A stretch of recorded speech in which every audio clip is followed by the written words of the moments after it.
Bismillahirrahmanirrahim. Salah anjuran melaksanakan sholat di awal waktu. Dan terus kita mengingatkan teman-teman sekalian adalah sholat adalah pondasi agama. Sholat adalah awal dari segalanya. Anda kalau mau memperbaiki sesuatu, maka mulai dari sholat. Baik itu kehidupan dunia maupun akhirat Anda. Ya, baik itu urusan dunia maupun urusan akhirat Anda. Sholat penentunya. Dan kalau Anda juga merusaknya, maka secara otomatis akan rusak yang lainnya. Dan Nabi SAW sudah mengingatkan masalah itu dalam hadis yang pernah kita bahas. Bagaimana sholat adalah awal amal yang dihisab hari kiamat. Kalau dia telah baik, maka beruntunglah dia. Dan kalau dia rusak, maka rusaklah dia. Atau rugilah dia. Jadi dalam hadis lain, dia akan membantu yang lainnya. Dan kalau dia baik dan kalau dia buruk, maka akan mengganggu yang lainnya.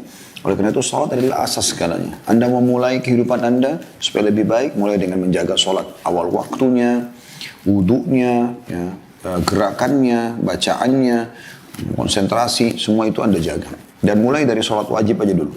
Subuh, duhur, asar, maghrib, isya. Lalu kemudian setelah itu Anda coba masuk ke sholat-sholat sunnah. Jadi lebih menikmati sholat itu.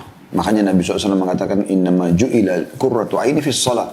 Allah telah menjadikan ketentraman hatiku, mataku, ya, kesejukan mataku, itu di sholat. Maksudnya ketentraman hidup. Ya, Nabi SAW kalau ada apa-apa, beliau langsung mengerjakan sholat. Ya, sehingga beliau mendapatkan jalan keluar dari Allah Subhanahu wa ta'ala. Nah, salah satu yang sangat ditekankan adalah menjaga sholat di awal waktu. Ya. Awal waktu ini adalah begitu azan, Anda sudah ikut sholat. Ya. Makanya salah satu ulama salaf dulu pernah berkata, pada saat mewasiatkan kepada murid-muridnya, aku sarankan, aku nasihatkan kepada kalian, janganlah pernah ada perintah Allah yang kalian tidak hadir di situ. Ya, kayak azan, sholat udah langsung ada, hadir di awal-awal waktunya. Dan saya juga sarankan atau nasihatkan kepada kalian, jangan pernah kalian ada di tempat yang dan waktu di mana Allah larang kalian di situ. Kesempatan-kesempatan bermaksiat Anda hindari semuanya. Nah, itu yang dimaksud. Baik, kita akan masuk teman-teman sekalian pasal ke-15 insyaAllah. Setelah tentu kita sudah menyelesaikan 14 hadis, ya. Lebih dari 14 hadis tapi 14 urutan nomor ya. Di pasal sebelumnya, tepatnya pasal anjuran sholat secara mutlak dan keutamaan ruku, sujud dan juga khusyuk. Bagaimana keutamanya sangat besar sekali kalau orang itu konsentrasi dan memberikan hak sholat itu. Dan hadis terakhir yang kita bahas adalah hadis 14D ya. Di urutan 14 ada 4 hadis A, B, C, D. Saya langsung baca hadis terakhirnya, yaitu sabda Nabi SAW, khamsu salawatin iftaradahunna Allah Ta'ala man ahsana wudu'ahunna wa sallahunna liwaqtihinna wa atamma ruku'ahunna wa sujudahunna wa khusyu'ahunna kana lahu 'ala Allahi ahdun an yaghfira lahu. Salat 5 waktu yang difardukan oleh Allah Ta'ala. Barang siapa yang berwudu dengan baik untuknya, dimulai dari wudu, melaksanakannya pada waktunya, awal waktu, menyempurnakan rukuknya, yang tidak tergesa-gesa, Allahu Akbar, rukuk dulu tenang, kemudian baru i'tidal, sujudnya dan khusyuknya, konsentrasinya, maka dia mendapatkan janji dari Allah untuk diampuni. Untuk diampuni. Ya, dan ini hadis sangat mulia ya. Kita akan masuk insyaAllah hadis pada kesempatan ini, semoga Allah berkahi, 397. Urutan pertama dalam pasal anjuran melaksanakan sholat di awal waktu, yang berbunyi dari Abdullah bin Mas'ud radhiyallahu anhu, dia berkata, Sa'altu Rasulullah sallallahu alaihi wasallam ayyul a'mali ahabbu ila Allah? Qala as-salatu ala waqtiha. Qultu thumma ay? Qala birrul walidain. Qultu thumma ay? Qala al-jihadu fi sabilillah. Qala haddathani bihinna Rasulullah sallallahu alaihi wasallam walau istazadtuhu lazadani. Aku bertanya kepada Rasulullah sallallahu alaihi wasallam, amal apa yang paling dicintai oleh Allah? Ini pertanyaan sangat jeli dari seorang sahabat ini. Langsung tanya, yang paling Allah cintai amalan apa? Maka beliau sallallahu alaihi wasallam menjawab, salat pada waktunya. Aku bertanya, kemudian apa? Beliau menjawab sallallahu alaihi wasallam, berbakti kepada kedua orang tua. Aku bertanya lagi, kemudian apa? Beliau menjawab, jihad di jalan Allah. Perawi berkata, semua itu disampaikan kepadaku oleh Rasulullah SAW. Dan seandainya aku meminta tambahan, niscaya beliau akan menambah untukku. Diriwayatkan oleh Bukhari, Muslim, Tirmidzi, dan juga An-Nasai. Hadits ini teman-teman sekalian, hadits yang sangat mulia. Menyebutkan tentang keutamaan sholat. Dan tepatnya di awal waktu. Begitu azan, berhenti semua aktivitas. Langsung Anda jawab kalimat, hayya ala sholat. Ayo sholat, hayya alal falah, ayo menuju kepada kemenangan. Apapun maslahat dan keperluan Anda tutup. Berhentikan semuanya. Anda langsung jawab, itu kemuliaan yang luar biasa. Itu amal yang paling Allah cintai. Karena pada hakikatnya, muadzin ini hanya menjalankan perintah Allah. Dari mana kita mengetahui lafaz azan? Dari syariat Allah subhanahu wa ta'ala. Allah lah yang sedang memanggil kita semua. Cuma memang Allah membuat dalam syariatnya ucapan-ucapan kalimat panggil tersebut dikumandangkan oleh para muadzin dan semua sama.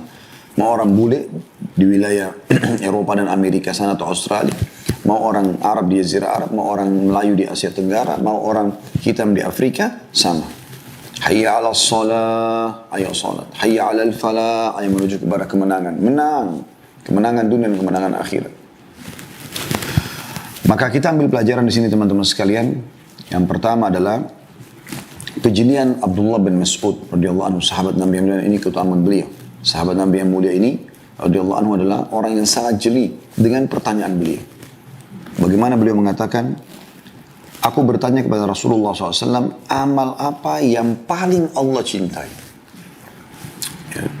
Tidak bisa kita samakan ini sama makhluk, tapi saya mau mendekatkan penjelasan. Misal, Anda kerja di satu kantor, Anda mengatakan, kira-kira atasan kita ini paling suka apa sih?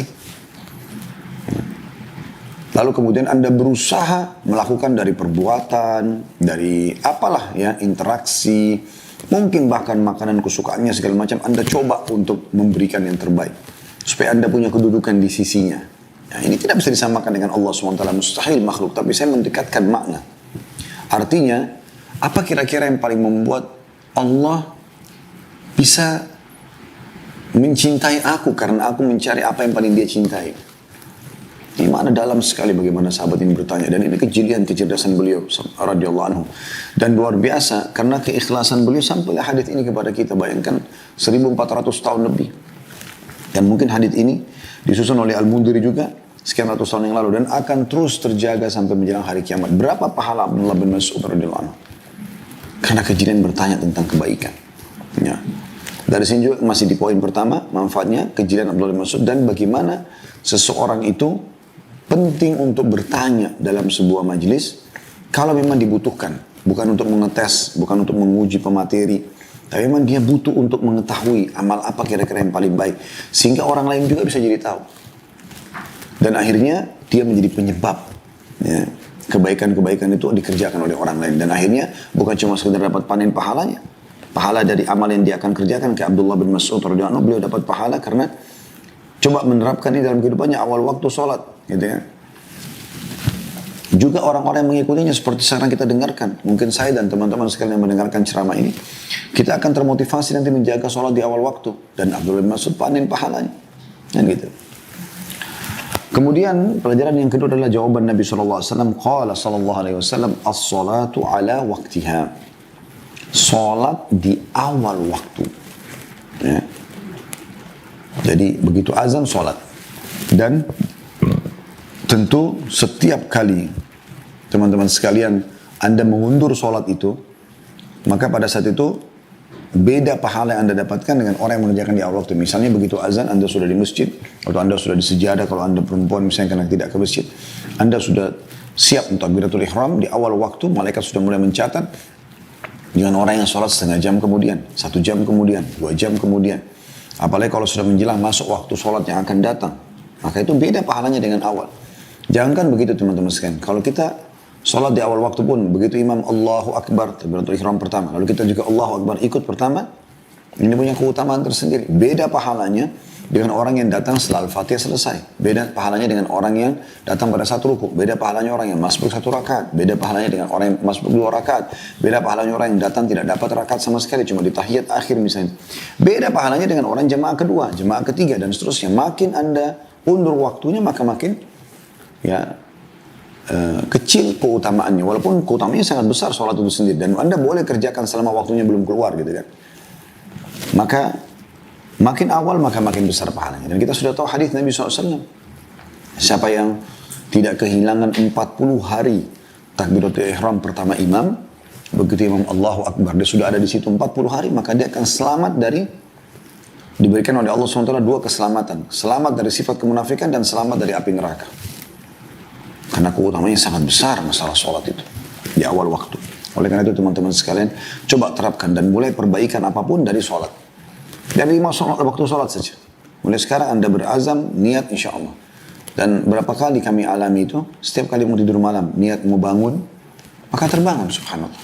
Saya berulang kali niat mau bangun jam 3, terbangun subhanallah. Saya lihat jam 3, saya cuma bisa mengucapkan subhanallah. Niat mau bangun subuh, maka azan subuh. Saya pernah begitu, selesai sholat malam, ada transisi waktu, saya lihat masih ada waktu gitu. Maka saya coba istirahat sejenak, lalu saya niat, insya Allah mudah-mudahan menjelang azan subuh saya bangun. Subhanallah, azan subuh saya bangun dan teman dengar, kuasa Allah SWT. Innamal a'malu binniyat. Semua amal sesuai dengan niatnya. Kita sudah niat begitu, Allah SWT akan berikan. Maka jangan sia-siakan teman-teman. Ini amal yang paling Allah cintai. Ya. Kemudian keutamaan yang ketiga atau manfaat yang ketiga kita bisa ambil dari hadis adalah sahabat ini bertanya lagi, dan ini termasuk kejadian Abdullah bin Mas'ud ya. Di keutamaan pertama tadi yang kita ucapkan, bagaimana beliau setelah tanya amal apa yang paling Allah cintai, Nabi sudah bilang sholat pada awal waktu. Bisa saja orang stop kan, dia masih tanya thumma ai, apalagi setelah itu, tanya lagi apalagi setelah itu ya Rasulullah. Dan ini kejelian, kayak orang yang haus dengan ilmu gitu kan. Maka Nabi SAW menyebutkan, jadi seakan-akan ini urutannya. Maka Nabi SAW mengatakan, birrul walidain. Bakti dengan kedua orang tua. Ya. Ini keutamaan luar biasa juga, besar. Artinya, kalau tiba waktu sholat, yang wajib ya, dan bersamaan dengan orang tuamu juga, minta tolong, maka dahulukan sholat. Yang wajib, beda kalau sholat sunnah. Kalau sunnah Anda bisa tunda, bahkan Anda bisa tidak mengerjakan demi untuk orang tua. Tapi di sini urutannya adalah sholat 5 waktu. Kemudian baru bakti dengan orang tua. Jadi ini punya keutamaan sendiri, dikatakan bahas insya Allah di babnya sendiri. Bab bakti dengan orang tua, mungkin kemungkinan dijilid-jilid setelahnya insya Allah ya. Tapi kita cuma mengingatkan bagaimana memang Allah SWT wasiatkan ya. Di dalam ayat Al-Quran, dalam surah Isra, dan ada beberapa ayat-ayat yang lain tentang pentingnya untuk bakti kepada orang tua. Ya, dan itu ada bahasan sendiri sebagaimana saya bahasakan. Di sini saya tidak tekankan banyak penjelasannya, tapi insya Allah kita cukupkan dengan pentingnya poin, ya, yaitu bakti kita kepada orang tua sebagai anak tidak gugur, walaupun orang tua kita itu jahat kepada kita. Mereka kafir misalnya, atau mereka membuang kita dari kecil, ya, sehingga kita tidak terurus. Nggak ada urusannya sama sekali. Itu nggak menggugurkan bakti kita sama mereka. Karena mereka berdosa dengan membekalikan si anak atau kita, misalnya sebagai anak. Dan kita berdosa kalau kita durhaka dengan dia. Dia berdosa dengan itu, kita tetap balas dengan bakti. Kenapa? Sering kali pertanyaan di pengajian, Ustaz, orang tua saya, ibu saya atau ayah saya membuang saya dari kecil. Mereka cerai, lalu kemudian saya dititip sama orang. Pokoknya saya dibesarkan sama orang lain. Sekarang tiba-tiba saya sudah sukses, orang tua ini datang lalu mengaku-ngaku sebagai orang tua. Saya masih jengkel dan segala macam. Apakah saya boleh tidak bakti sama mereka? Jawaban saya nggak bisa. Mereka berdosa dengan membekalikan Anda, tapi Anda juga akan berdosa kalau durhaka sama mereka.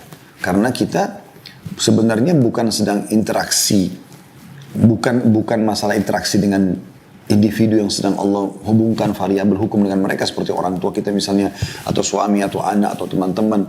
Bukan itu. Tapi karena adanya perintah Allah Subhanahu Wa Taala. Kita sujud menghadap Ka'bah karena ada perintah Allah, bukan karena Ka'bahnya. Kan gitu. Kita melakukan semuanya ini karena Allah SWT. Kita bakti dengan orang tua karena Allah SWT yang perintahkan kita. Istri patuh sama suaminya karena Allah SWT perintahkan. Orang tua berkorban untuk anak-anaknya karena Allah SWT perintahkan. Semua itu karena Allah Subhanahu Wa Taala. Maka dengan niat karena Allah, kita tidak akan jenuh untuk berbuat kebaikan. Karena kita tahu Allah akan membalas kita. Jadi jangan balas keburukan dengan keburukan. Apalagi kalau orang tua itu sudah punya jasa yang besar. Memang dari kecil ngurus Anda, biaya Anda, sekolahkan Anda. Ini luar biasa. Ini lebih besar hak mereka. Jangan sampai Anda menjadi anak-anak durhaka. Ya. Saya juga ingin menitikberatkan di sini. Saya tidak sedang bicara tentang keutamaan bakti sama orang tua sekali lagi, karena itu ada babnya sendiri. Tapi ini poin-poin yang saya rasa kadang-kadang mengkritik kita sehingga hanya membuat kita lalai. Ya. Sebagai orang tua, kalau Anda mengikuti acara kita ini, ada orang yang sudah punya anak, misalnya punya anak, maka coba juga didik mereka agar jangan mereka nanti ke depannya jadi durhaka. Sering saya kasih contoh dalam materi-materi masalah pendidikan anak, masalah ini ya. Jadi seperti contohnya Anda mengatakan kepada anak, mau pakai baju apa nak, mau makan apa nak. Nah, bahasa-bahasa ini sebenarnya dikhawatirkan. Bukan kita pastikan ya, dikhawatirkan. Bisa saja membuat lahirnya kedurhakaan. Contoh misalnya, kalau Anda misalnya mengatakan, nak mau pakai baju apa, kemudian dia sebutkan baju ini. Lalu kemudian kita tidak penuhi misalnya, dia pengen minta. Ya. Mungkin kita tidak punya uang, atau mungkin yang dia inginkan adalah baju yang ada pelanggaran agamanya, karena ada gambar-gambar atau apa yang sejenisnya. Yang seharusnya dihindari tentunya buat anak-anak. Tapi karena Anda mengatakan, oh itu nggak boleh nak. Nah, karena sebab pertanyaan kita, maka dia akhirnya membuka pintu dan mengatakan, ayah ini, ibu ini, masa itu aja nggak boleh. Nah, kata kan dilarang dalam Al-Quran, termasuk dalam bab durhaka kan gitu. Nah, demikian juga dengan misalnya seorang ibu mengatakan pada anaknya, nak mau makan apa? Udah nggak usah ditanya. Hidangkan, ajarkan kepada mereka kebiasaan untuk patuh. Karena memang Allah menyuruh anak-anak patuh sama orang tua kan. Nah, patuh berarti mereka tidak membantah. Otomatis itu, selama bukan maksiat kepada Allah SWT. Maka hidangkan dan katakan, baca bismillah, tangan kanan, nak ini rezeki kita hari ini. Biasakan mereka begitu. Tapi nak mau makan apa? Dia bilang misalnya ayam goreng. Kemudian Anda mengatakan, baiklah besok ibu masakin ya. Kita bicara misalnya ibu, karena ibu yang lebih dominan untuk masak misalnya. Kemudian besok ibu lupa. Lalu kemudian pada saat dibuka 7 saji, misalnya si anak menanyakan, bu mana masakan, mana pesanan saya? Ibu mengatakan, oh ibu lupa nak, maaf ya. Bisa saja kan dari sendiri mengatakan, ibu ini. Misal.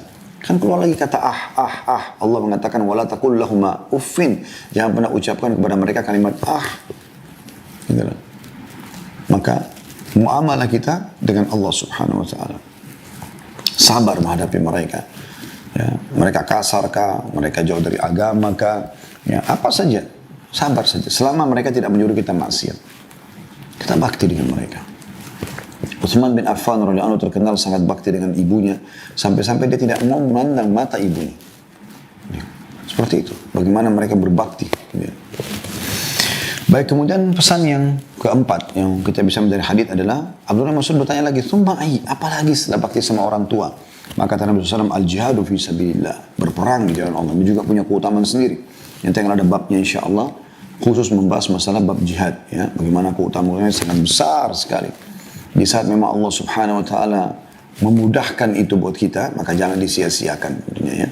Bagaimana seorang muslim berusaha berjihad, membela agama Allah Subhanahu wa taala pada saat dibutuhkan, ya. Dan dia selalu mempunyai persiapan masalah itu. Kata Nabi SAW, "Makbarra kadama abdi bisabilillah fatamassuhun nar." Dalam hadis sahih, dua telapak kaki seorang hamba yang tersentuh debu medan perang tidak akan disentuh oleh api neraka. Pernah ada juga sahabat mengatakan, ya Rasulullah, pahala apa kira-kira ya, yang bisa menyamai jihad? Maka kata Nabi SAW, saya tidak menemukan. Maksudnya adalah tentu selain sholat dan bakti sama orang tua, karena hadits ini menyebutkan urutannya ya. Maka ini punya keutamaan sendiri. Kalau Abdullah bin Mas'ud mengatakan, ya, beliau mengatakan setelah dikatakan Nabi SAW jihad jalan Allah, perawi mengatakan semua itu disampaikan kepada oleh Rasulullah SAW, dan seandainya aku meminta tambahan, niscaya beliau akan menambah untukku. Hadis riwayat Bukhari, Muslim, dan Tirmidzi juga An-Nasai. Maksudnya, kalau aku bilang lagi, kemudian apa ya Rasulullah? Kemudian apa ya Rasulullah? Maka Nabi akan sebutkan urutannya. Tapi bagi Abdullah bin Mas'ud, 3 hal ini sudah cukup untuk merupakan penjelasan. Artinya yang lainnya, oke, saya akan kerjakan, tapi ini intinya. Sholat, bakti sama orang tua, dan juga jihad. Ya, kalau kita buatkan semacam rincian sedikit, sholat hubungan kita sama Allah Subhanahu wa ta'ala. Ya, kemudian bakti sama orang ini yang terbaik dalam hubungan dengan Allah SWT, kemudian bakti dengan orang tua bakti sama orang tua terbaik hubungan dengan manusia, kemudian jihad adalah yang terbaik untuk membela agama Allah SWT dan menyebarkan agama Allah. Selanjutnya adalah hadis Urutan 398 dari awal kita belajar, ini hadis nomor 2 dalam pasal kita dengan sanad sahih dari seorang laki-laki dari sahabat Rasulullah SAW. Dia berkata, Su'ila Rasulullah SAW ayyul amali afdal, qala syu'bah, au dalam kurung, ya, qala afdalul amal, dalam kurung qala as-salatu li waqtiha wa birrul walidain wal jihad. Rasulullah SAW ditanya, amal apa yang paling utama? Ya. Syu'bah atau perawi hadis berkata, atau dalam kurung, dia bertanya, seutama-seutama amal. Maka Nabi SAW menjawab, salat pada awal waktu atau pada waktunya, berbakti pada kedua orang tua dan jihad. Diriwayatkan oleh Ahmad dan rawi-rawi juga dijadikan hujjah dalam as-sahih. Maksudnya dijadikan sebagai rujukan juga. Ya, dan orang-orang terpercaya meriwayatkan hadis ini. Hadis ini kurang lebih sama, ya, penjelasannya dengan sebelumnya dan urutannya juga sama. Salat di awal waktu, bakti sama orang tua dan jihad. Maka penjelasan sama dengan penjelasan tadi yang sebelumnya. Kita akan langsung masuk teman-teman sekalian di hadis nomor 399, yaitu urutan 3 dalam pasal kita dengan sanad sahih di ghairihi. Sahih karena dikuatkan dengan riwayat-riwayat lain. Dari Ummu Farwah radhiyallahu anha, dia termasuk wanita yang membaiat Nabi SAW. Dia berkata, Su'ilan Nabi SAW ayyul amali afdal, qala as-salatu li awwali waqtiha. Nabi SAW ditanya, amal apakah yang paling utama? Beliau SAW menjawab, salat di awal waktunya. Ini diriwayatkan oleh Abu Dawud, Tirmidzi, dan dia berkata, ia tidak diriwayatkan kecuali dari hadis Abdullah bin Umar al-Umari. Kemudian juga beberapa perkataan di bawah ini, saya tidak bacakan lagi, sebenarnya menjelaskan tentang bagaimana sanadnya ini akhirnya bisa menjadi sahih di ghairihi oleh Al-Albani. Intinya dia adalah sahih di ghairihi. Ummu Farwah dikatakan penjelasan adalah saudara perempuan seayah dengan Abu Bakar As-Siddiq. Jadi saudarinya Abu Bakar, ya. Dan barang siapa menyatakan bahwa ia adalah Ummu Farwah Al-Ansari dari kalangan Ansar, maka ia telah keliru.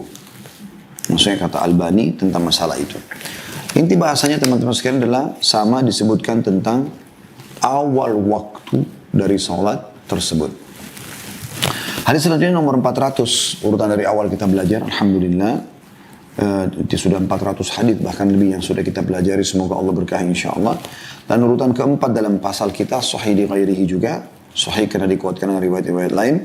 Dari Ubadah bin Samit radhiyallahu anhu, dia berkata, aku bersaksi bahwa aku mendengar Rasulullah SAW bersabda, khamsu salawatin iftaradahunna Allahu azza wa jal, man ahsana wudu'ahunna وصلهن لوقتهن وأتم ركوعهن وسجودهن وخشوعهن كان له على الله عهد أن يغفر له ومن لم يفعل فليس له على الله عهد إن شاء غفر له وإن شاء عذبه. Salat 5 waktu yang diwajibkan oleh Allah Azza wa Jal. Barang siapa yang membaguskan wudu untuk salatnya, menunaikannya pada waktunya, menyempurnakan ruku dan sujudnya serta khusyuknya, maka dia mendapatkan janji dari Allah agar dia mengampuninya. Maksudnya Allah mengampuninya. Barang siapa yang tidak mengerjakannya, maka dia tidak mendapatkan janji dari Allah. Dan dia Allah berkehendak. Jika dia Allah berkehendak, maka dia Allah akan mengampuninya. Dan jika dia berkehendak, maka dia mengazabnya. Diriwayatkan Malik, Abu Dawud, An-Nasai, Ibn Hibban dalam sahihnya. Teman-teman sekalian, hadis ini pernah dibahas sebenarnya di bab ke-13 ya, atau di pasal ke-13 tepatnya. Namun kita coba menggali kembali mutiaranya insyaAllah. Yang pertama adalah Nabi SAW menyebutkan tentang bagaimana kita harus menjaga sholat itu. Ada beberapa poin yang beliau tekankan di sini. Ada kurang lebih 5 poin ya. Beliau mengatakan khamsu salawatin iftaradahunna Allahu azza wa jal. Man ahsana wudu'ahunna. Nah, 5 waktu sholat yang Allah wajibkan atas hamba-hamba. Maka barang siapa yang memperindah wudunya, menyempurnakan, membaguskan wudunya. Ini yang pertama. Wasallahunna liwaqtihinna, salat di awal waktunya. Wa atamma ruku'ahunna, menyempurnakan rukuknya. Wa sujudahunna, dan sujudnya. Wa khusyu'ahunna, dan khusyuknya. Jadi 5 hal yang ditekankan dalam masalah salat ini. Ya. Oke, kita mulai dengan masalah wudu. Wudu sudah kita jelaskan, ada pasal khusus masalah wudu. Kita sudah bahas itu ya. Bahkan kitab khusus masalah wudu. Maksudnya kitab ini bahasan khusus ya. Karena ada istilah digunakan oleh para ulama, bab dan pasal. Bab induknya, pasal cabangnya. Ada juga yang mengatakan bahwasanya kitab, misalnya kitab itu seperti bab juga. Ya. Di bawahnya ada bab-bab, yang lain itu pasal-pasal, seperti itu. Makanya kalau teman-teman pegang bukunya ini ada ditulis kitab sholat. Berarti bab tentang sholat yang sedang dibahas. Nah di sini teman-teman sekalian, di wudhu ini sudah kita bahas. Ya. Dan panjang lebar tentang keutamanya, akan mendatangkan cahaya pada hari kiamat. Ya. Akan menggugurkan dosa-dosa, gitu kan, meninggikan derajat dan segala macam hal. Dan sudah kita panjang lebar jelaskan sendiri mungkin sekian banyak hadis ya. Saya tidak teringat sekarang jumlahnya yang sudah kita bahas masalah wudhu. Intinya teman-teman selalu jaga wudhu dan memperbagus, di sini dijelaskan gitu, membaguskan, menyempurnakan setiap gerakannya. Pastikan 1 kali ini semua kena, 2 kali, 3 kali semuanya kena. Ambil air, kumur-kumur, pastikan semua rongga mulut kena. Dihirup istinsyak ke hidung dengan kuat lalu dikeluarkan, dan namanya istinthar dari hidung. Kecuali Anda sedang puasa maka tidak dikeraskan. Sebagaimana Nabi SAW mengatakan, Baligu fil istinsyak illa an takunu sha'ima. Ya. Jadi balik itu artinya kuatkan hirup di dalam hidung. Kemudian kuatkan juga dalam membuangnya, kecuali kalian sedang puasa. Kemudian juga wajah, pastikan dari awal tumbuhnya rambut sampai bawah dagu. Ya. Di dagu ini, pastikan semuanya kena 1 kali sampai 3 kali. Kemudian juga tahap telapak tangan sampai siku. Pastikan siku, sering saya ingatkan masalah ini. Hati-hati yang di bawah sini. Sering kali tidak kena air. Ya, orang buru-buru ditarik, dan juga lipatan di sini ya, yang biasanya tidak kena air, dipastikan semuanya ya. Karena sah wudhu Anda, sah sholat Anda ya, kan? Karena pengaruh dalam masalah itu, wudhunya salah atau tidak wudhu tidak akan diterima sholatnya ya. Kemudian juga kan kiri seperti itu. Kemudian kepala dipastikan di awal tumbuhnya rambut ditarik sampai ke tengkuk kita, ke batang leher, dan ditarik lagi ke depan. Kemudian baru jari telunjuk masuk ke kuping, dan ini jari ibu jari mutar di belakang. Kemudian telapak kaki sampai mata kaki kanan dipastikan itu minimal, usahakan lebih. Kemudian juga sebelah kiri. Nikmati wudhu itu dan usahakan ada selalu dalam keadaan wudhu ya. Ini dinukil dari beberapa kisah. Kemarin sempat saya membimbing tur muslim ke Turki. Pada saat saya mendengarkan kisah atau coba mengorek kisah-kisah sebagian sultan yang ada di Utsmaniyah, ada salah satunya itu yang kelebihannya selalu menjaga wudhu. Selalu menjaga wudhu. Dan itu sudah dilakukan oleh para salafus salih, dan banyak hadis memang masalah itu ya. Jadi dia selalu dalam keadaan wudhu pada saat mau tidur. Begitu bangun tidur langsung segera wudhu lagi, batal wudhu lagi, seterusnya begitu ya. Itu keutamaan yang luar biasa gitu ya, bagus sekali, sehingga selalu dalam keadaan suci ya. Saya berharap teman-teman bisa kembali ke bab wudhu kita khususnya. Kemudian yang kedua wasiatnya adalah wasallahunna li waktihinna, ini saksi bahasan kita, dan sholat di awal waktu. Ingat selalu azan berhenti semua aktivitas. Azan berhenti semua aktivitas ya. Jangan ada darurat, lagi banjir, lagi apa ya segala macam itu. Orang lagi operasi, nggak mungkin tinggalkan pasien bisa meninggal. Misal contoh itu berbeda ya. Kemudian yang ketiga adalah ruku'ahunna, ruku'. Dikatakan dalam riwayat Nabi SAW kalau ruku' ya, itu sampai kalau ditaruh wadah air tidak tumpah. Jadi Anda usahakan ada cermin di rumah, di kamar yang Anda ruku' selain lagi sholat. Lagi tidak sholat, Anda ruku', Anda perhatikan baik-baik. Saya biasa lakukan itu di rumah. Setelah pasti sudah benar, maka pertahankan cara seperti itu. Karena ini punya keutamaan sendiri. Kemudian sujud juga. Yang kata Nabi SAW, umirtu an asjuda li sab'ati a'dha, aku diperintahkan sujud dengan 7 anggota tubuh. Dahi 1, dahi sama hidung 1. Ya. Jadi pastikan jangan cuma dahi tapi hidung juga kena. Kemudian kedua telapak tangan berarti 1, 2, 3. Kedua lutut berarti 4 sama 5. Kedua telapak kaki 6 dan 7. Kemudian juga telapak kaki dipastikan jari-jarinya semua kelipat dan dipertemukan antara kedua telapak kaki, jangan dibuka ya. Ini sudah ada insya Allah di YouTube, praktek sholat sudah kami praktekkan, insya Allah teman-teman bisa kembali lagi. Kemudian wasiat yang kelimanya, maksudnya di dalam keutamaan yang pertama, kita masih bahas keutamaan pertama dari hadis ya, yaitu kiat untuk khusyuk. Ya, kiat yang diajukan dalam sholat dengan 5, yang menjaga wudhu, yang menyempurnakan wudhu, sholat di awal waktu, menjaga rukuknya, sujudnya, dan juga kekhusyukannya. Nah khusyuk ini teman-teman kiat-kiatnya adalah memahami apa yang menghadirkan hati, mengetahui keutamaan ibadah yang sedang kita kerjakan. Kemudian juga kita menyadari bahwasanya setiap gerakan dan bacaan itu akan ada pahalanya, sehingga kita tidak memberikan celah syaitan, tanda kutip mencuri pahala itu dengan membuat kita mengkhayal misalnya. Kemudian mengerti apa yang sedang kita ucapkan. Anda sholat sudah berapa tahun sekarang? Masa Al-Fatihah aja nggak tahu artinya, atau iftitah nggak tahu artinya, atau inna atau inna nggak tahu artinya, atau doa ruku, atau doa itidal, atau doa sujud, atau di antara dua sujud, doa salam, atau di tahiyat. Anda kan harus tahu semua itu. Harusnya Anda tahu masalah ini. Menit. Jadi ini teman-teman sekalian, kita khusyuk, dan yang terakhir adalah usahakan jangan ada dosa. Maksimal mungkin bertobat kepada Allah karena dosa termasuk penyebab hilangnya kekhusyukan. Karena dosa itu yang awal sekali hilang dari kita adalah kenikmatan beribadah. Kita jadi malas beribadah, hilang kekhusyuannya. Kemudian pelajaran yang kedua yang kita ambil adalah sabda Nabi SAW, "Kana lahu 'ala Allahi ahdun an yaghfira lah." Yaitu janji Allah Subhanahu wa taala, siapa yang menjaga 5 hal tadi, wudu yang sempurna, salat di awal waktu, menjaga ruku, menjaga sujud, menjaga khusyuan salat, maka janji dari Allah akan mengampuni dia. Ini keutamaan kedua, berarti pengampunan dosa dengan sholat. Tapi tadi 5 hal itu dijaga.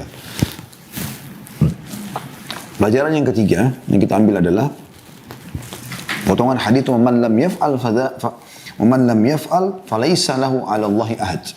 Dan siapa yang tidak kerjakan tadi 5 hal itu, menjaga kesempurnaan wudunya, awal waktu sholat, ruku, sujud, dan juga kekhusyuan sholatnya, maka tidak ada janji dari Allah untuknya. Lalu dikatakan, insya'a ghafara lahu wa insya'a adzabah. Kalau Allah mau Allah ampuni, kalau Allah mau Allah siksa. Nah, di sini ini penting, ini kaidah penting teman-teman. Semua pelaku dosa besar di dalam pemahaman Ahlussunnah wal Jamaah adalah dia tahta masyiah, di bawah naungan Allah Subhanahu wa taala. Selama bukan perbuatan murtad dari agama, syirik besar, kekafiran, maka dia di bawah masyiatillah. Kalau Allah mau, maksudnya keinginan Allah. Kalau Allah mau Allah ampuni, kalau Allah mau Allah siksa. Jadi tidak bisa langsung kita vonis. Kecuali orang kafir, kita baru vonis dia masuk neraka. Tapi kalau selama dia bukan orang kafir, orang muslim, walaupun banyak dosanya, kita mengatakan dia di bawah masyiatillah, atau keinginan Allah Subhanahu wa ta'ala. Baik, hadis selanjutnya. Hadis 401, urutan 5 dalam pasal kita, Hasan li ghairihi. Ya, Hasan, dan ini adalah hadis terakhir dalam pasal kita ya. Diriwayatkan dari Ka'b bin Ujrah radhiyallahu anhu, beliau berkata, "Kharaja alaina Rasulullah SAW wa nahnu 7 nafar. 4 min mawalina wa 3 min arabina. Mustadinina dhuhurana ila masjidihi. Faqala, ma ajlasakum? Qulna jalasna nantadhiru as-salah. قال فأرم قليلا ثم أقبل علينا فقال هل تدرون ما يقول ربكم؟ قلنا لا. قال فإن ربكم يقول من صلى الصلاة لوقتها وحافظ عليها ولم يضيعها استخفافا بحقها فله علي عهد أن أدخله الجنة ومن لم يصلها لوقتها ولم يحافظ عليها استخفافا بحقها فلا عهد له علي إن شئت adzabtuhu wa in syi'tu ghafartu lahu." Rasulullah SAW, kata Ka'ab bin Ujrah radhiyallahu anhu, mendatangi kami sementara jumlah kami saat itu 7 orang. 4 orang kami adalah hamba sahaya kami, dan 3 orang lagi dari orang-orang merdeka. Sambil kami menyandarkan punggung kami ke masjid beliau sallallahu alaihi wasallam. Lalu beliau SAW bertanya, "Apa yang membuat kalian duduk?"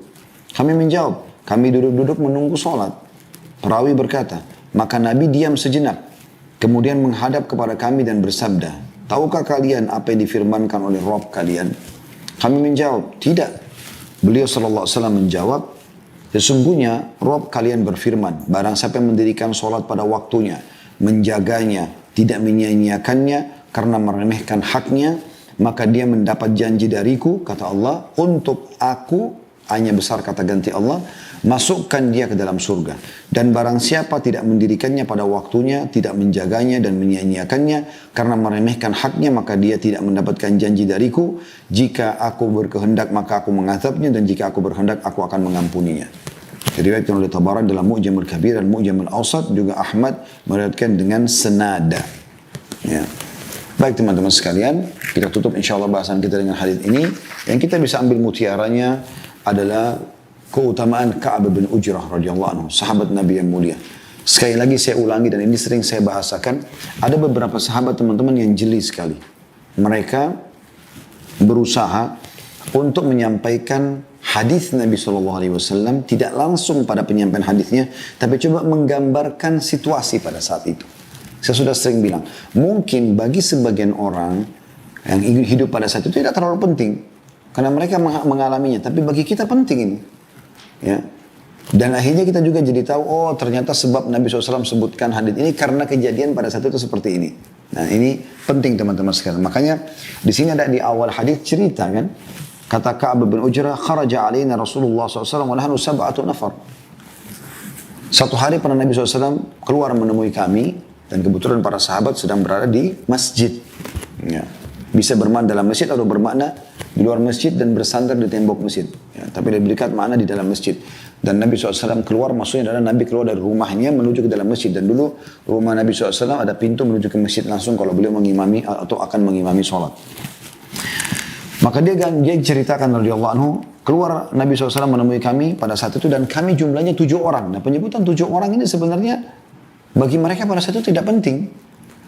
Tapi mungkin bagi kita penting. Ternyata kita ambil pelajaran teman-teman sekalian. Nabi SAW pada saat menyampaikan wahyu itu tidak harus menunggu semua sahabat berkumpul. Nanti yang hadir menyampaikan kepada yang tidak hadir. Seperti itu. Ya, jadi kadang-kadang wahyu turun, yang ada dengan Nabi SAW cuma 1 orang, cuma 2 orang, tergantung. Kasus kejadian, gitu kan. Kita tidak tahu. Seperti waktu Abu Bakar bersama Nabi SAW di dalam gua. Maka Nabi SAW berbicara berdua saja dengan Abu Bakar. Nah, ini kita tahu karena Abu Bakar menyampaikan. Dan itu contoh. Dan ada wahyu menyampaikan bagaimana Allah Subhanahu Wa Taala menenangkan Nabi Muhammad SAW pada saat itu. Dan Allah menceritakan bagaimana dia berkata, idh qala li sahibihi, pada saat dia berkata dengan atau kepada sahabat yang maksudnya Muhammad SAW, Nabi Muhammad SAW ya, itu menyampaikan kepada Abu Bakar perkataannya, la tahzan innallaha ma'ana, jangan sedih karena Allah bersama kita. Nah ini Nabi SAW cuma bersabda kepada Abu Bakar, gitu kan. Begitu juga dengan kadang-kadang ada sekian orangan. Ini contohnya, penyebutan ada 7 orang pada saat itu. Artinya yang betul-betul menghadapi hadis ini adalah 7 orang pada saat itu. Dan dirincikan lagi oleh Ka'ab bin Ujrah, ada 4 orang dari budak-budak, hamba sahaya. Ya, ini menandakan luar biasa bagaimana mereka yang terikat dalam keterbudakan tetap juga menjaga sholat di awal waktu ya. Dan ada 3 orang dari orang yang bebas. Lalu beliau gambarkan juga, pada saat itu kami sedang menyandarkan punggung kami ke dinding masjid beliau SAW. Dan ini kan rincian luar biasa gitu. Bagaimana kejadian beliau menceritakan pada saat itu. Kita jadi kayak punya gambaran ya. Ini pelajaran pertama, keutamaan Ka'ab bin Ujrah dan kejadian beliau dalam menceritakan atau menggambarkan. Kemudian pelajaran yang kedua adalah bagaimana pertanyaan Nabi SAW kepada mereka. Ma ajlasakum. Ini pertanyaan penting ya. Apa yang membuat kalian kumpul? Dan ini bisa dikatakan bahwasanya boleh seseorang menanyakan orang yang sedang kumpul misalnya. Apalagi kalau memang orang-orang ini adalah orang-orang yang dibawa naungan dia. Kayak Nabi SAW seorang Nabi. Ini semua umatnya. Seorang pemimpin negara. Ini adalah semua masyarakatnya. Mesti saya ditanya, kenapa kalian kumpul di sini? Nah, ini menandakan juga pada saat itu belum masuk waktu sholat. Karena kalau sudah masuk waktu sholat, Nabi tidak perlu tanya kepada mereka. Jadi mereka rupanya sudah datang jauh sebelum waktu sholat masuk. Maka Nabi SAW tanya, ma ajlasakum. Berarti boleh seseorang pemimpin bertanya kepada masyarakat. Pemimpin perusahaan pada bawahannya. Tanya kenapa kalian kumpul. Atau teman sama temannya, orang tua sama anaknya. Yang pertanyaan penting. Supaya tahu kenapa mereka kumpul. Mungkin dia ditunggu, mungkin ada sesuatu yang mereka butuh bantuan dan segala macam. Potongan yang ketiga adalah jawaban Ka'ab bin Ujrah radhiyallahu anhu, jalasna nantadhir as-shalah. Ya. Kami duduk untuk menunggu sholat. Jadi ini rahasianya. Ya. Beliau datang sebelum waktu azan untuk duduk di masjid menunggu. Jadi jangan sampai Anda anggap sia-sia ini. Karena ada orang kadang-kadang, teman-teman sekalian, dia mau ke masjid kalau sudah dengar azan. Atau dia baru pas dengar azan baru mau wudu. Akhirnya azan selesai, dia baru juga selesai wudu. Dia ke masjid, akhirnya dia sudah iqamah. Dia kehilangan sholat qabliyah, kehilangan doa yang mustajab antara azan dan iqamah, kehilangan takbiratul ihram pertama imam. Banyak keutamaan yang hilang dari dia. Harusnya sebelum azan kita sudah wudu. Ya, usahakan selalu punya wudu ini. Kemudian azan sudah langsung Anda ke masjid. Sehingga Anda bisa mengikuti muadzin, ada keutamaannya ya. Mengucapkan muadzin, kata Nabi SAW, kalau kalian dengarkan muadzin sedang mengumandangkan azan, ucapkanlah seperti yang diucapkan. Kecuali dalam riwayat lain dalam kalimat hayya 'alas shalah atau hayya 'alal falah ucapkan la haula wala quwata illa billah. Kemudian juga kita bisa sholat qabliyah, kita bisa berdoa mustajab ya. Antara azan dan iqamah, kata Nabi SAW, doa antara azan dan iqamah tidak ditolak. Kemudian yang keempat adalah takbiratul ihram pertama ini, kita tidak masbuk, kita dapat dari awal pahala sholat dicatat berjamaah sudah kita ikut. Nah ini penting sekali ya. Kemudian pelajaran yang keempat teman-teman sekalian, Ka'ab bin Ujrah kembali menggambarkan fa'aramma qalilan thumma aqbala alaina. Maka Nabi SAW pada saat itu ya, mengatakan Nabi diam sejenak. Kemudian menghadap kepada kami dan bersabda. Jadi pada saat itu maksudnya adalah sedang turun wahyu kepada beliau SAW. Jadi biasa Nabi SAW kalau sedang ada sesuatu ya, yang ditanyakan atau ada sesuatu kejadian yang beliau akan jelaskan, biasanya wahyu langsung turun. Dan pada saat turun Nabi SAW terdiam sejenak. Ada beberapa metode tentunya. Nabi SAW mendengarkan suara lonceng, Nabi bermimpi SAW, Nabi kedatangan malaikat secara langsung, diilhamkan ke dalam hati beliau SAW. Sekian banyak cara. Tapi jelas di sini dikatakan Nabi SAW diam sejenak. Kemudian beliau menghadap kepada kami dan bersabda. Nah ini setelah wahyu turun. Jadi artinya pada saat itu terdiamnya Nabi SAW karena wahyu sedang turun. Cukup banyak riwayat yang menjelaskan hal-hal yang seperti ini. Ini pelajaran yang kita bisa ambil. Tentunya yang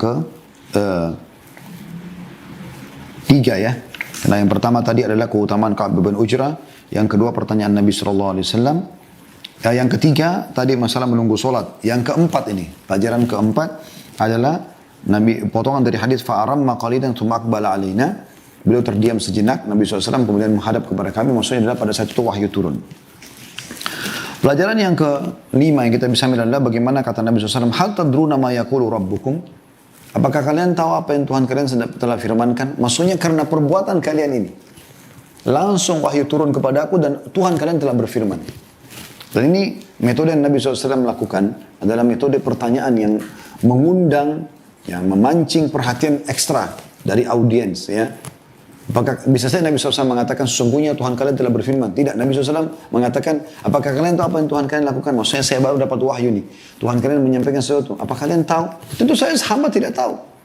Karena mereka belum mengetahui kan gitu. Tapi ini untuk menarik perhatian mereka. Qulna maka mengatakan tidak. Tentu mereka tidak tahu. Karena memang belum disampaikan gitu kan. Tapi yang kita ambil pelajaran adalah dari mutiara yang ke-5 dari hadis, bagaimana Nabi SAW menggunakan pertanyaan melempar ini untuk menarik perhatian ekstra. Pelajaran yang ke-6 ialah penyampaian Nabi SAW tentang firman Allah. Fa inna rabbakum yaqul man shallas salata li waqtiha. Ya, sungguh Tuhan kalian telah berfirman siapa yang salat di awal waktunya wa hafadha 'alaiha dan menjaga selalu itu. Ya. Walam yudayyi'ha istighfafan li haqqiha, dan dia tidak pernah membengkalaikan karena betul-betul menjaga haknya salat itu. Falahu alayya ahad, maka dia akan mendapatkan janji dariku kata Allah, an udkhilahul jannah, aku akan masukkan dia ke dalam surga. Ya, ini keutamaan yang luar biasa teman-teman. Kalau hadis yang sebelumnya tadi, hadis nomor 4 ya, itu adalah janji dari Allah, Allah akan ampuni dosa. Kalau di sini Allah berjanji secara langsung pada Nabi Muhammad SAW akan memasukkan dia ke dalam surga. Nikmat apa lagi teman-teman? Diampuni dosa, masuk ke dalam surga. Demi Allah ini nikmat terbesar. Andai saja kita mendapatkan tiket ini, udah luar biasa. Dan ini tiket yang kita sedang bahas sekarang. Ini tiketnya tinggal Anda ambil, amalkan. Salat di awal waktu, jaga kekhusyuannya, ya, wudunya, awal waktunya, sujudnya, rukuknya, khusyuknya. Tahu nilainya salat itu. Dijamin, Allah berjanji. Waman asdaqu minallahi qila, siapa yang lebih jujur daripada Allah dari perkataan atau penyampaian. Ya. Innallaha la yukhliful mi'ad, Allah tidak pernah pungkiri janjinya.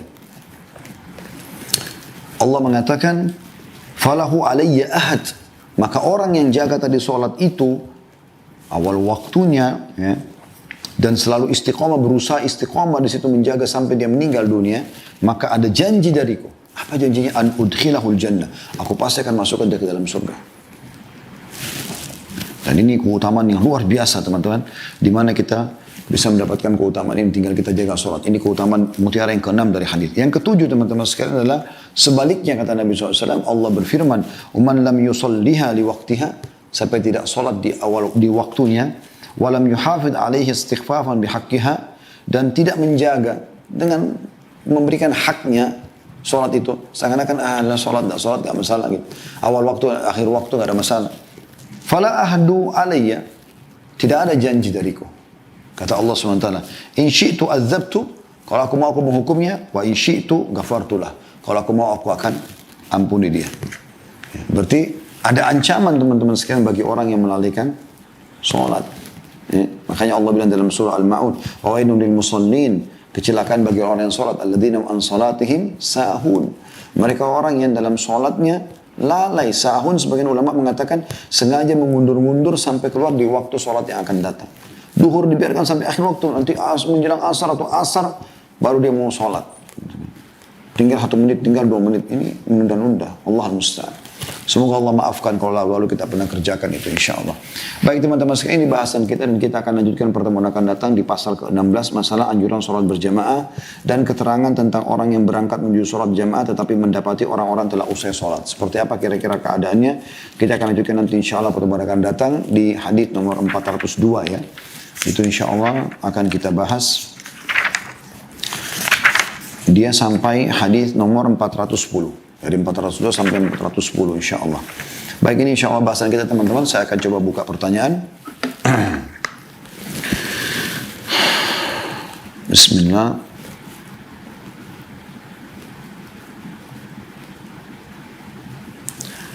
Seorang hamba Allah laki-laki 33 tahun pegawai swasta. Assalamualaikum warahmatullahi wabarakatuh. Ustaz, saya mau bertanya bagaimana seharusnya sikap saya jika istri saya kadang selalu bangun di atas jam 5.30 untuk sholat subuh. Padahal saya sebelum pergi ke masjid untuk sholat subuh, saya sudah membangunkan istri saya untuk sholat. Begitu pula setelah pulang dari masjid sekitar jam 5, saya membangunkannya kembali jika belum bangun. Namun kadang istri saya sholat lewat waktunya. Bagaimana seharusnya sikap saya? Padahal saya sudah memberitahu agar tepat waktu. Yang pertama, Allah musta'an, Allah tempat kita meminta pertolongan. Saya berdoa semoga Allah berikan hidayah istri anda ini. Ini termasuk bentuk kelalaian tentunya ya. Apalagi anda sudah bangunkan sampai 2 kali dan dia sengaja tidak mau bangun, ini luar biasa. Maka kita doakan semoga Allah berikan hidayah. Yang kedua, coba sebutkan tentang keutamaan sholat di awal waktu. Ya.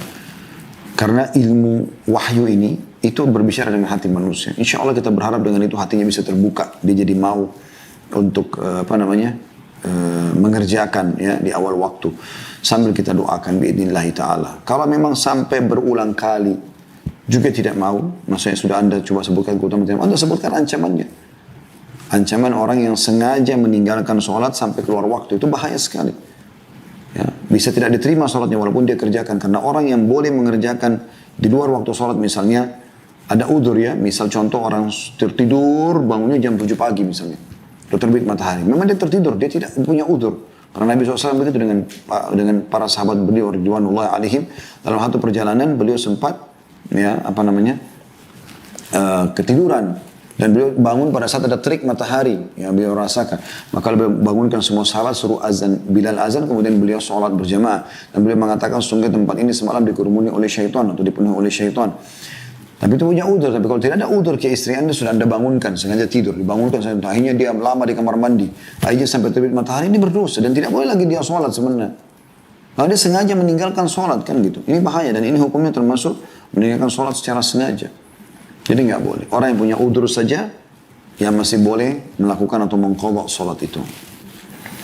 Kemudian yang kedua, hamba Allah laki-laki 16 tahun dari Makassar belajar setelah Assalamualaikum warahmatullahi wabarakatuh. Ustaz, yang mana yang lebih utama, sholat tepat waktu tapi munfarid, maksudnya sendiri ya, atau sholat tidak tepat waktu tapi berjamaah? Karena saya sering kali menunggu bapak saya selesai mandi selepas pulang kerja untuk berjamaah, tapi kalau menunggu sholatnya tidak tepat waktu. Mohon penjelasan Ustaz.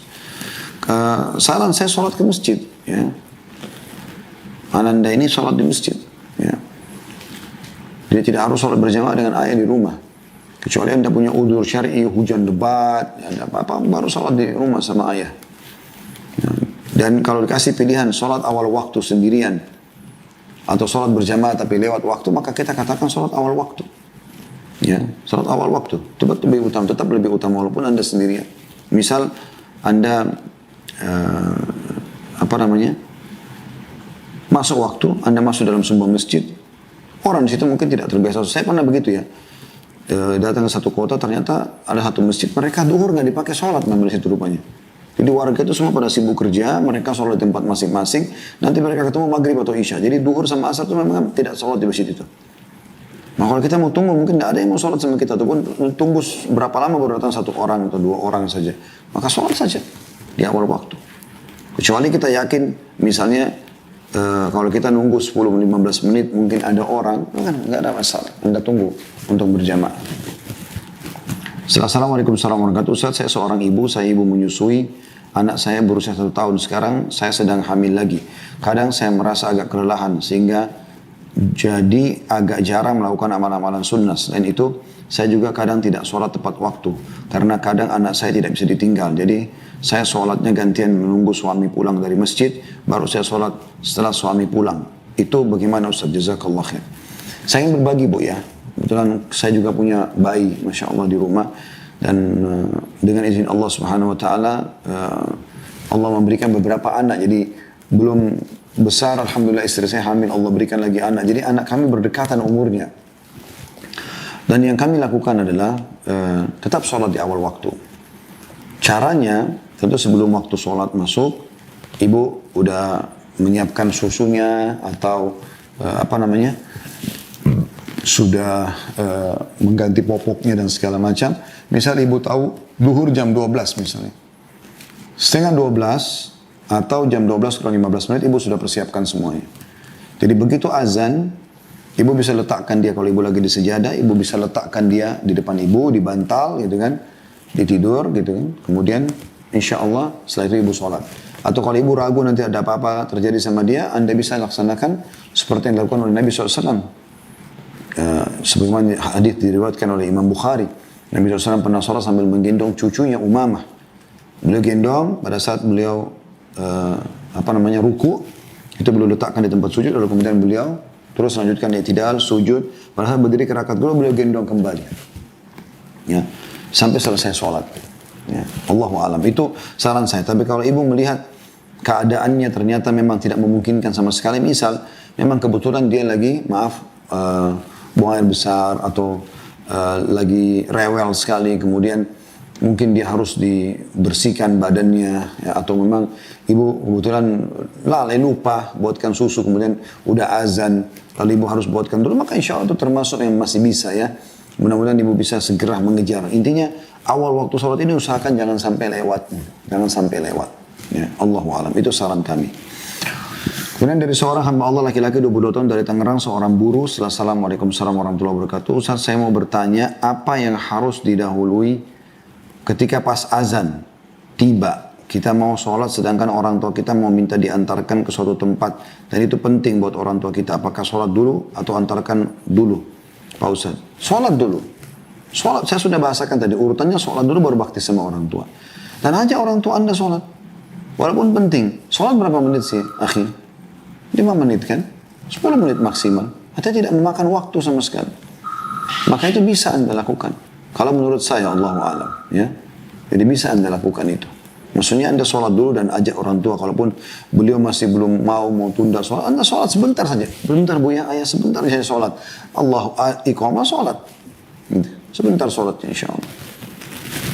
Yang terakhir teman-teman sekalian, Assalamualaikum warahmatullahi wabarakatuh. Dari Anissa, perempuan 23 tahun Jakarta, mau bertanya Ustaz, apakah benar untuk sholat sunnah atau sholat yang tasyahudnya 1 kali, contoh subuh, untuk duduknya dengan iftirash?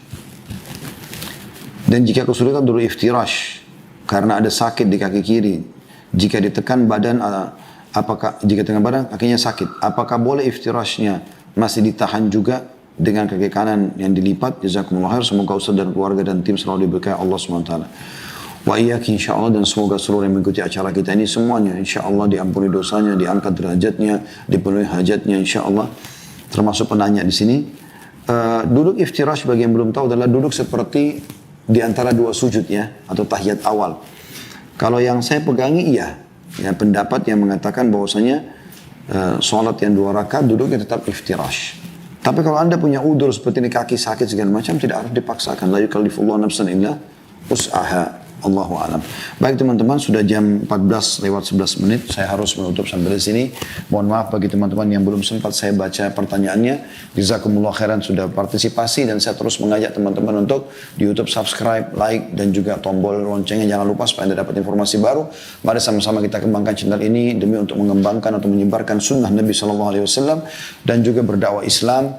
Kemudian juga teman-teman di Instagram, di Facebook untuk selalu follow dan jadikan ini sebagai ajang sama-sama media kita untuk menyebarkan sunnah.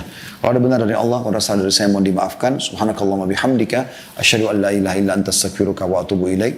Assalamualaikum warahmatullahi wabarakatuh.